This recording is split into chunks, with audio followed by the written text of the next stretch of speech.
Hi అండి. నమస్తే. Welcome to అమ్మాయి లోకం. అందరూ ఎలా ఉన్నారు? నేనైతే చాలా బాగున్నాను. మీరందరూ కూడా బాగుండాలని మనస్ఫూర్తిగా కోరుకుంటున్నాను.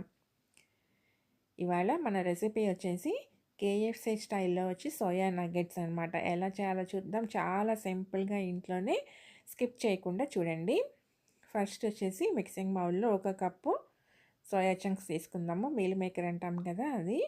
దాంట్లో అది మునిగిన దాకా చక్కగా వేడి వేడి నీళ్లు పోసుకుందామండి. మూత పెట్టి 10 నిమిషాల పాటు నానబెట్టుకుందాం, సరిపోతుంది. 10 నిమిషాల తర్వాత చూడండి చక్కగా నానినాయి అనమాట. నేను ఆ వేడి నీళ్ళు వంపేసేసి చన్నీళ్ళు యాడ్ చేశానండి. ఆ క్లిప్పింగ్ అయితే మిస్ అయింది. యాడ్ చేసుకుని తర్వాత చక్కగా పిండుకోవడానికి, ఎందుకంటే ఆ వేడి వేడి నీళ్ళలో మనం పిండలేం కాబట్టి నేను ఆ నీళ్ళు వంపేసి చన్నీళ్ళు అయితే యాడ్ చేశాను. ఇప్పుడు ఆ నీళ్ళన్నీ గట్టిగా మనం పిండేసేసుకుని ఒక గిన్నెలోకి తీసుకుందాము. దీన్ని మిక్సీ జార్లోకి ట్రాన్స్ఫర్ చేసుకుని కొంచెం కోర్స్లీగా నీళ్ళేమి యాడ్ చేయకుండా గ్రైండ్ చేసుకొని తెచ్చుకుందాము. దీన్ని నేను 2 బ్యాచ్లుగా గ్రైండ్ చేసుకున్నానండి. చూడండి ఇలా ఉండాలన్నమాట. దీన్ని మిక్సింగ్ బౌల్లోకి వేసేసుకుందాం. ఇప్పుడు దీంట్లో మసాలాలన్నీ యాడ్ చేసుకుందాము.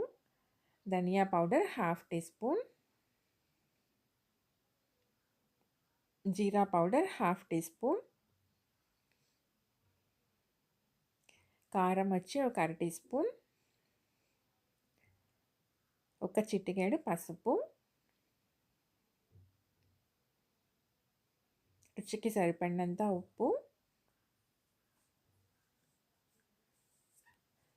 ఒక 1/2 టీ స్పూన్ పెప్పర్ పౌడర్, ఒక టీ స్పూన్ అల్లం వెల్లుల్లి పేస్ట్ అండి, దంచి పెట్టుకున్నాము. దాన్ని ఫ్రెష్గా ఉన్నదే వేసుకోండి, అప్పుడే ఫ్లేవర్ బాగుంటుందన్నమాట. ఒక 2 పచ్చిమిర్చి అన్నమాట సన్నగా కట్ చేసుకొని పెట్టుకున్నాము. కొంచెం తరిగిన కొత్తిమీర, తర్వాత ఒక మీడియం సైజ్ బంగాళదుంపను ఉడకబెట్టుకొని చక్కగా గ్రేట్ చేసుకున్నామని తురుముకున్నాము. కావాలంటే మ్యాష్ కూడా చేసుకోవచ్చు మీరు. దాన్ని వేసుకుందాము.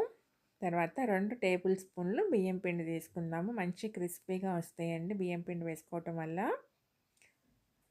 ఇప్పుడు అన్నిటినీ మంచిగా మిక్స్ చేసేసుకుందాము. మసాలాలు అన్నీ మొత్తం చక్కగా కలిసేటట్టుగా మిక్స్ చేసుకుందాం. ఇలా మిక్స్ చేసుకున్న తర్వాత ఒక 1/2 టీ స్పూన్ గరం మసాలా వేసుకుందాము. తర్వాత ఒక teaspoon Maggi magic masala ఉంటుంది కదా, అది వేసుకుందామండి. అది ఆ ప్యాకెట్లో దగ్గర ఒక 1.5 టీ స్పూన్ వరకు అయితే ఉంటుంది. ఒక టీ స్పూనే మనం వేసుకున్నాం అనమాట. టేస్ట్ చాలా బాగుంటుంది, అది వేసుకోవటం వల్ల మంచి టేస్ట్ వస్తుందన్నమాట. ఇప్పుడు మొత్తం కలిపేసేసుకుందాము.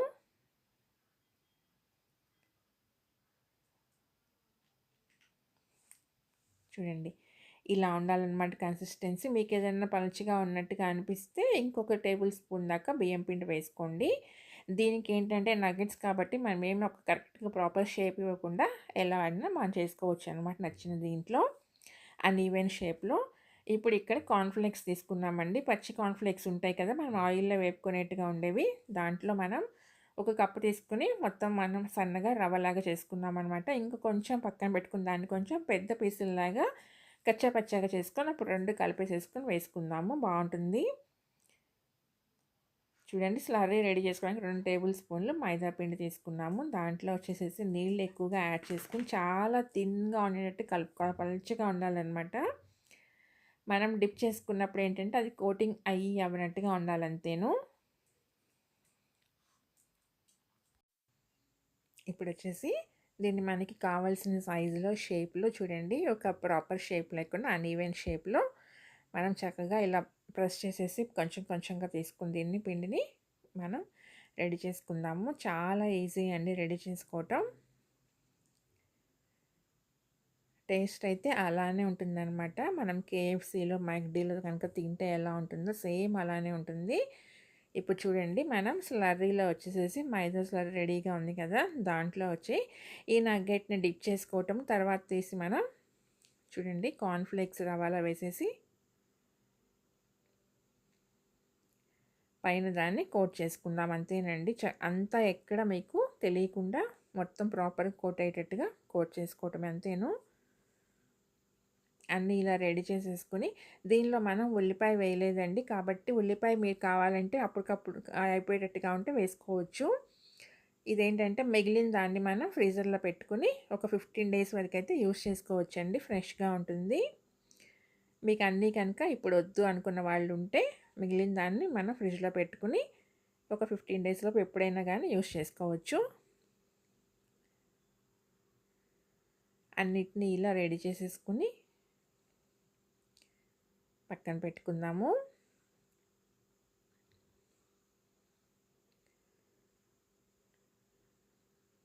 అంతేనండి. రెడీ చేసుకున్న తర్వాత నూనె స్టవ్‌లో వేడి చేసేసుకుందాం. స్టవ్ మీద కడాయి పెట్టుకొని నూనె మరీ సలసల కాగేట్టుగా ఉండకూడదండి. జస్ట్ మనకి కొంచెం వేడిగా ఉన్న నూనెలో వేసేసుకుని స్టవ్ వచ్చి లో టు మీడియం ఫ్లేమ్‌లో పెట్టుకొని ఫ్రై చేసుకుందాం. అప్పుడే మనకి మంచిగా లోపల దాకా ఫ్రై అవుతుందనమాట. పైన క్రిస్పీగా లోపల సాఫ్ట్‌గా చాలా బావుంటుంది. నూనె గనక బాగా వేడిగా ఉన్న దాంట్లో వేసుకున్నామనుకోండి, మనకి పైనొచ్చేసి వెంటనే మనకి కలర్ చేంజ్ అయిపోతుందనమాట. క్రిస్పీగా తెలుస్తుంది కానీ లోపల ఆ పచ్చిదనం అలానే ఉంటుంది.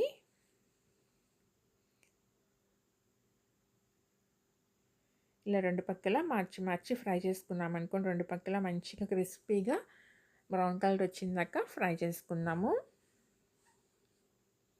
టేస్ట్ అయితే చాలా బాగుంటుందండి. తప్పకుండా ట్రై చేసి చూడండి. పిల్లలకైతే చాలా బాగా నచ్చుతుందనమాట. నాన్ వెజ్ తినని వాళ్ళకి వెజ్‌లో ఒక మంచి రెసిపీ తప్పకుండా ట్రై చేసి చూడండి. 10 నిమిషాల్లో రెడీ అయిపోతుంది. ఇంటికి సడన్‌గా ఎవరైనా గెస్టులు వచ్చినా కూడా మీరు స్నాక్స్ ఏం చేయాలనేది ఆలోచన లేకుండా ఇలా ట్రై చేసి చూడండి. చూడండి ఎంత మంచిగా ఫ్రై అయిపోయిందనమాట. తీసేసుకుందాము. మీకు చూస్తేనే తెలుస్తుంది కదా! పైన మంచి క్రిస్పీగా ఫ్రై అయిపోయింది.